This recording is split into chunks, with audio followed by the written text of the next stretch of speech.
ഇന്നത്തെ കാലത്ത് നമുക്ക് ശ്രദ്ധിച്ചാൽ മനസ്സിലാവും, ഒരുപാട് യങ് ഡോക്ടേഴ്സ് പ്രാക്ടീസ് സ്റ്റാർട്ട് ചെയ്യാൻ വേണ്ടി റെഡി ആയിട്ട് നിൽക്കുന്ന ഒരുപാട് യങ് ഡോക്ടേഴ്സ് ഉണ്ട്.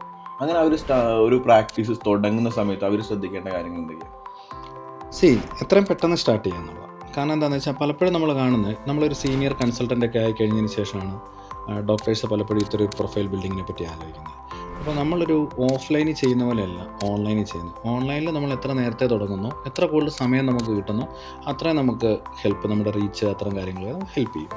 അപ്പോൾ ഒരു ഡോക്ടർ ഏതെങ്കിലും ഒരു പ്രൊഫഷണൽ രീതിയിൽ അദ്ദേഹത്തിൻ്റെ പ്രാക്ടീസ് സ്റ്റാർട്ട് ചെയ്യുമ്പോൾ തന്നെ ഒരു GMP പ്രൊഫൈൽ സെറ്റ് ചെയ്യുക, അല്ലെങ്കിൽ ഒരു 1 പേജുള്ള വെബ്സൈറ്റ് ആണെങ്കിൽ കൂടെ ഒരു മിനിമൽ വെബ്സൈറ്റ് എങ്കിലും ഉണ്ടായിരിക്കണം.